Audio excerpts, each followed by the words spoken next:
Hi friends, എല്ലാ കൂട്ടുകാർക്കും എൻ്റെ ചാനലിലേക്ക് സ്വാഗതം. അപ്പോൾ ആദ്യമായിട്ട് കാണുന്ന കൂട്ടുകാരുണ്ടെങ്കിൽ എൻ്റെ സ്റ്റോറീസ് ഒക്കെ നിങ്ങൾക്ക് ഇഷ്ടമാവുകയാണെങ്കിൽ ലൈക്ക് ചെയ്യാനും കമൻറ്റ് ചെയ്യാനും സബ്സ്ക്രൈബ് ചെയ്യാനും മറക്കരുതേ. അപ്പോൾ നമുക്കിന്ന് പുതിയൊരു സ്റ്റോറി കേട്ടാലോ?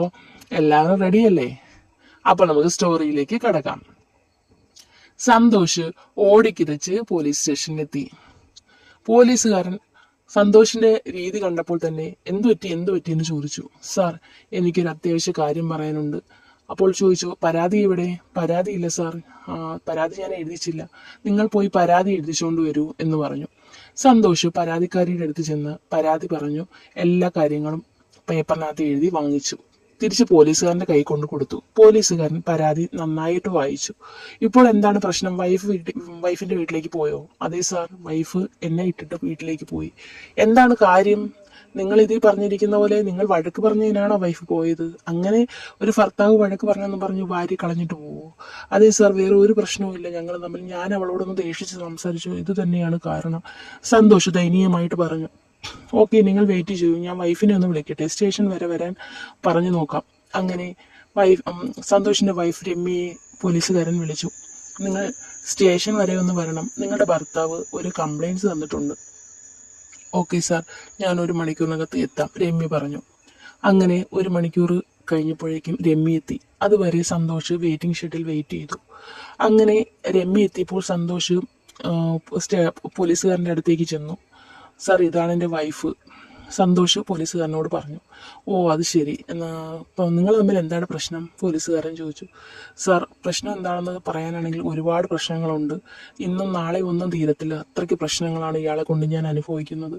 അനുഭവിച്ച് എനിക്കിനി വയ്യ. ഞാൻ മരണത്തിൻ്റെ വക്കിലാണ്. ഞാൻ ഇയാളുടെ കയ്യിൽ നിന്ന് എങ്ങനെയെങ്കിലുമാണ് രക്ഷപ്പെട്ടത്. ഇനി ഇയാളോട് ചെല്ലാനാണ് പറയുന്നതെങ്കിൽ എന്നെ അതിന് നിർബന്ധിക്കരുത്. ഞങ്ങളിൽ ഒരാളെ കാണത്തുള്ളൂ, കാരണം അത്രയ്ക്ക് ഞാൻ അനുഭവിക്കുന്നുണ്ട്. രമ്യ കരയുന്ന അവസ്ഥയിലേ, നിങ്ങളൊന്ന് സമാധാനപ്പെടൂ. നമുക്ക് കാര്യങ്ങൾ നന്നായിട്ട് സംസാരിച്ച് ക്ലിയർ ചെയ്യാം. SI എടുത്ത് കൊണ്ടാക്കാം നിങ്ങളെ. അങ്ങനെ പോലീസുകാരൻ 2 പേരെയും കൂടി SIയുടെ റൂമിലേക്ക് കൊണ്ടുപോയിട്ട് കാര്യങ്ങൾ ലഘുവായിട്ട് പറഞ്ഞു. അങ്ങനെ SI 2 പേരെയും മാറി മാറി നോക്കി. നിങ്ങൾ തമ്മിൽ എന്താണ് ആക്ച്വലി പ്രശ്നം? SI ചോദിച്ചു. അങ്ങനെ രമ്യ പ്രശ്നങ്ങൾ കല്യാണം കഴിഞ്ഞ നാള് തൊട്ടുള്ളത് പറയാൻ തുടങ്ങി. ഞങ്ങൾ പ്രണയിച്ച് കല്യാണം കഴിച്ചവരാണ്. ഇദ്ദേഹത്തിന്റെ സ്വഭാവം നല്ലതല്ലെന്ന് പലതവണ ആൾക്കാർ വന്ന് വീട്ടിൽ പറഞ്ഞു കല്യാണം ഉറപ്പിച്ചപ്പോൾ തന്നെ. പക്ഷെ എനിക്ക് ഇദ്ദേഹത്തിന് തന്നെ മതിയെന്ന് പറഞ്ഞിട്ടാണ് കല്യാണം നടത്തിയത്.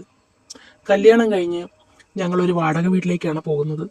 കല്യാണം കഴിഞ്ഞ് ആദ്യമായിട്ട് അവരുടെ വീട്ടിലേക്ക് ചെന്നെങ്കിലും ഞങ്ങളെ പിറ്റേന്ന് തന്നെ ഒരു വാടക വീട്ടിലേക്ക് മാറ്റി. വാടക വീട് അവർ നേരത്തെ തന്നെ എടുത്തിട്ടുണ്ടായിരുന്നു. ഞങ്ങൾക്ക് വേണ്ടുന്ന സാധനങ്ങളും കാര്യങ്ങളും എല്ലാം വാങ്ങിച്ചു തന്ന് ഞങ്ങളെ അവിടെ സെറ്റിലാക്കി. കാരണം ഇദ്ദേഹത്തിന് അവരുടെ വീട്ടിൽ നിർത്താൻ പറ്റില്ല. ഇദ്ദേഹം വലിയ പ്രശ്നക്കാരനാണ്. അതുകൊണ്ടാണ് വീട്ടിൽ നിർത്താതെയെന്ന് പിന്നീടാണ് ഞാൻ അറിഞ്ഞത്. അങ്ങനെ വാടക വീട്ടിൽ താമസമാക്കി. ആദ്യമൊക്കെ വലിയ കുഴപ്പമില്ലായിരുന്നു. ഒരാഴ്ച കഴിഞ്ഞതോടെ ഇദ്ദേഹത്തിന്റെ സ്വഭാവം മാറാൻ തുടങ്ങി. വൈകുന്നേരം വരുമ്പോൾ ഇയാൾക്ക് ഒരു ലെവല് പോലുമില്ല. വെള്ളമടിച്ച് കോൺതിരിഞ്ഞാണ് ഇയാൾ വീട്ടിൽ വരുന്നത്. വന്നാൽ ഉടൻ ദേഷ്യം, കൈ കിട്ടുന്നത് വെച്ച് മർദ്ദിക്കും, ചീത്ത വിളിക്കും, പാതിരാത്രി വരെ ഉറങ്ങാതിരിക്കും, വഴക്കുണ്ടാക്കും. എനിക്കിനി വയ്യ. മാത്രമല്ല, തിരിച്ചെന്തെങ്കിലും മറുപടി പറഞ്ഞാലോ നന്നായിട്ട് ഉപദ്രവിക്കും. പിന്നെ പോരാത്തതിന് ഇയാളുടെ കൂട്ടുകാരെ വീട്ടിൽ കൊണ്ടുവന്നിട്ട് വീട്ടിലിരുന്ന് മദ്യപിച്ച് അവരോട് വഴക്കുണ്ടാക്കും. എന്നിട്ട് ഇയാൾ പോയി കിടക്കും. വന്നിരിക്കുന്ന കൂട്ടുകാർ പോയോ ഇല്ലയോ എന്ന് പോലും ഇയാൾ നോക്കാറില്ല. ഒരു പെണ്ണായ ഞാൻ ആ വീട്ടിൽ ഇനി അനുഭവിക്കാനൊന്നുമില്ല.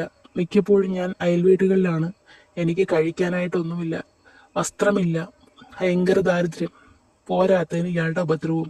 പെൺകുട്ടി പറഞ്ഞതും കരയാൻ തുടങ്ങി. SI സന്തോഷിനെ തറപ്പിച്ചൊന്ന് നോക്കി. എനിക്കിനി വയ്യ സാർ, ഇയാളുടെ അടികൊള്ളാൻ എനിക്ക് വയ്യ. എനിക്ക് മടുത്തു. എൻ്റെ വീട്ടുകാർ പലതവണ പറഞ്ഞതാണ് ഇയാളെ ഉപേക്ഷിച്ച് വീട്ടിലേക്ക് ചെല്ലാൻ. ഞാൻ ഇതിനിടയ്ക്ക് ഒരുപാട് തവണ ഇയാളോടെ വഴക്കിട്ട് എൻ്റെ വീട്ടിലേക്ക് പോയതാണ്. അപ്പോഴൊക്കെ ഇയാൾ നല്ലവൻ ചമഞ്ഞ് വന്ന് എന്നെ വിളിച്ചുകൊണ്ട് പോവും. അപ്പോഴൊക്കെ വീട്ടുകാരെന്നെ തെറി പറയും. കാരണം ഇയാൾ ഒരുപാട് തവണ പ്രശ്നമായിട്ടും ഞാൻ വീണ്ടും വീണ്ടും ഇയാളുടെ കൂടെ ചെല്ലുന്നുണ്ട്. ഇനി എനിക്ക് പറ്റത്തില്ല, ഇയാളോട് ജീവിക്കാൻ എനിക്ക് പറ്റത്തില്ല. എനിക്കിനി വയ്യ ഇയാളുടെ അടി കൊള്ളാൻ, ചീത്തവിളി കേൾക്കാൻ എനിക്ക് വയ്യ. അവൾ ആവർത്തിച്ചുകൊണ്ടേയിരുന്നു. പോലീസുകാരൻ പറഞ്ഞു, സമാധാനമായിട്ട് കേൾക്കൂ. അദ്ദേഹത്തിന് നിങ്ങളോട് ഇഷ്ടമൊക്കെ ഉണ്ട്. അതുകൊണ്ടാണല്ലോ അദ്ദേഹം ഇവിടെ വന്നത്. ഭാര്യയെ എനിക്ക് തിരിച്ചു വേണമെന്നും പറഞ്ഞുകൊണ്ട് സന്തോഷിനോട് SI സംസാരിച്ചു. എന്താടാ, ഒരു പെൺകുട്ടിയെ വിളിച്ചുകൊണ്ട് വന്നിട്ട് ഇങ്ങനെയൊക്കെയാണോ അതിനോട് ചെയ്യുന്നത്? നിനക്ക് അതിനെ നോക്കി നന്നായിട്ട് ജീവിച്ചുകൂടെ? നിന്റെ ഉപദ്രവം സഹിക്കാൻ വയ്യാതല്ലേ ആ കുട്ടി വീട്ടിലേക്ക് പോയത്. അത് സാർ എനിക്ക് തെറ്റിപ്പറ്റിപ്പോയി സാർ. ഞാനിനി അത് ആവർത്തിക്കില്ല സാർ. എന്നെ അവളോടൊപ്പം പറഞ്ഞു വിടണം. എനിക്ക് അവളില്ലാതെ ജീവിക്കാൻ പറ്റില്ല. കാരണം എനിക്ക് അവളെ അത്രയ്ക്ക് ഇഷ്ടമാണ്. അവൾ പോയപ്പോഴാണ് ഞാൻ മനസ്സിലാക്കുന്നത്. നേരത്തെയൊക്കെ ഒരാഴ്ച പോയി നിന്നിട്ട് ഞാൻ വിളിക്കുമ്പോൾ അവൾ വരും. ഇപ്പോൾ അവൾ വരാതെ ആയപ്പോൾ എനിക്ക് മനസ്സിലായി അവൾക്ക് എന്നെ വേണ്ട എന്ന്. എനിക്കത് പറ്റില്ല സാർ. എനിക്ക് അവളെ കൂടി ജീവിച്ചേ പറ്റൂ. നിന്റെ കൂടെ ജീവിക്കാനായിട്ടല്ലേ അവൾ ഇറങ്ങി വന്നത്. എന്നിട്ട് നീ ഇങ്ങനെയൊക്കെ കാണിച്ച പിന്നെ അവൾ അങ്ങനെ നിന്റെ കൂടെ നിൽക്കുന്നേ. എസ് ഐ നല്ല ഗൗരവത്തിൽ തന്നെ സംസാരിച്ചു. സാർ, കഴിഞ്ഞതെല്ലാം കഴിഞ്ഞു. ഞാനിവിടെ എവിടെ വേണമെങ്കിലും എഴുതി ഒപ്പിട്ട് തരാം. ഇനി എൻ്റെ ഭാഗത്തുനിന്ന് ഒരു പ്രശ്നവും ഉണ്ടാവത്തില്ല സാർ. അവളെ എൻ്റെ കൂടെ വിടണം സാർ. സാർ ഒന്ന് പറഞ്ഞ് മനസ്സിലാക്കണം. അങ്ങനെ എസ് ഐ കുറച്ചു നേരം ആലോചിച്ചു. നീ ഒന്ന് പുറത്ത് നിൽക്ക്, ഞാൻ ഈ പെൺകുട്ടിയോട് കുറച്ചു നേരം സംസാരിക്കട്ടെ. അങ്ങനെ എസ് ഐ രമ്യയോട് മാത്രമായിട്ട് കുറച്ചു നേരം സംസാരിച്ചു. രമ്യ, ഒരു തവണ കൂടി നോക്കൂ, ഞങ്ങൾ പറയുന്നത് കേൾക്കൂ. ഇതുവരെ പോലീസ് സ്റ്റേഷനിൽ കേസൊന്നും ആയിട്ടില്ലല്ലോ. അപ്പോൾ ആദ്യമായിട്ട് വന്നതല്ലേ. അപ്പം നമ്മൾ പറയുമ്പോൾ അവൻ കുറേ കേൾക്കാൻ ചാൻസ് ഉണ്ട്. ഇത്രയും നാളും അവൻ അങ്ങനത്തെ പേടിയൊന്നും ഇല്ലായിരുന്നല്ലോ. സാർ, ഇനി പറ്റത്തില്ല. ഞാൻ അത്രയ്ക്ക് അനുഭവിച്ചു. ഇനി എനിക്ക് പറ്റത്തില്ല. കാരണം ഇനി എൻ്റെ വീട്ടുകാർ പോലും എനിക്ക് കാണാതാവും ഇയാളുടെ കൂടെ പോയാൽ. കുട്ടി ധൈര്യമായിട്ടിരിക്കൂ. എന്തെങ്കിലും പ്രശ്നം ഉണ്ടെങ്കിൽ അവൻ്റെ ഭാഗത്തുനിന്ന് എന്തെങ്കിലും ഒരു പ്രശ്നം ഇനി ഉണ്ടാവുകയാണെങ്കിൽ ധൈര്യമായിട്ട് ഞങ്ങളുടെ അടുത്തേക്ക് വരൂ. പിന്നെ ഉള്ള കാര്യം ഞങ്ങൾ എന്തായാലും നോക്കിക്കോളാം. ഈ ഒരു തവണത്തേക്ക് ഞങ്ങൾ പറയുന്ന ഒന്ന് കേൾക്കും, എസ് ഐ പറഞ്ഞു. പിന്നെ പെൺകുട്ടി മിണ്ടിയില്ല. അവൾക്ക് പ്രശ്നമില്ല എന്ന് എസ് ഐക്ക് മനസ്സിലായപ്പോൾ സന്തോഷിനെ അകത്തേക്ക് വിളിപ്പിച്ചു. ഞാൻ സംസാരിച്ച് വെച്ചിട്ടുണ്ട്. ഇനി എന്തെങ്കിലും നിന്റെ ഭാഗത്തുനിന്ന് ഉണ്ടായാൽ പിന്നെ ഞങ്ങൾ ഇങ്ങനെ ആയിരിക്കരുത് നിന്റെ അടുത്ത് ഇടപെടുന്നത്. നിനക്ക് മനസ്സിലായി കാണുമെന്ന് വിചാരിക്കുന്നു. നീ എഴുതി വെക്ക്. ഇവളെയും കൊണ്ട് പോകുമ്പോൾ ഇവളുടെ സർവ്വ ഉത്തരവാദിത്വം നിനക്കാണ്. ഇനി അവളെ വഴക്ക് പറയാനോ ഉപദ്രവിക്കാനോ, അവൾക്ക് ആഹാരം വയറിറച്ച് വാങ്ങിച്ചു കൊടുക്കണം, അവൾക്ക് വീട്ടിലേക്ക് വേണ്ടുന്ന എല്ലാ കാര്യങ്ങളും നീ വാങ്ങിച്ചു കൊടുത്തിരിക്കണം. ഇനി അതിനകത്ത് എന്തെങ്കിലും കുറവ് വന്നു എന്ന് അറിഞ്ഞാലാണ് അടുത്ത നിനക്ക് പ്രശ്നം വരാൻ പോകുന്നത്, എസ് ഐ പറഞ്ഞു.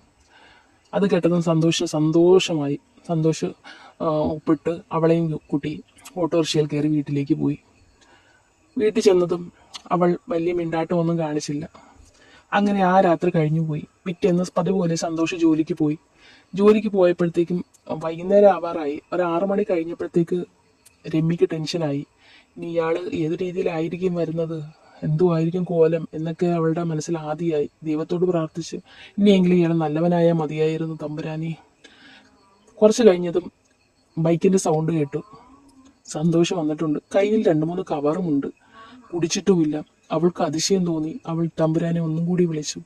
ഭഗവാനെ, നീ എൻ്റെ ഭർത്താവിനെ നല്ലവനാക്കിയോ. അവൾ ഓടിച്ചെന്ന് കവർ വാങ്ങിച്ചു. സന്തോഷിന്റെ മുഖത്തൊരു ചിരി.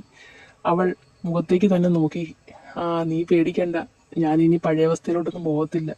ഞാൻ നിനക്ക് വാക്ക് തരുക. അങ്ങനെ അവളെ ചേർത്ത് പിടിച്ചുകൊണ്ട് സന്തോഷ് വീട്ടിനകത്തേക്ക് കയറി.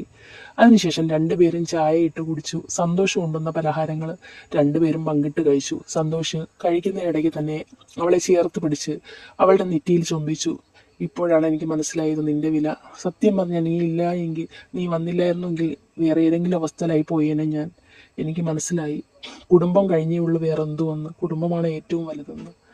അത് അവൻ്റെ വായിൽ നിന്ന് അത് കേട്ടതും അവളുടെ കണ്ണ് നിറഞ്ഞു.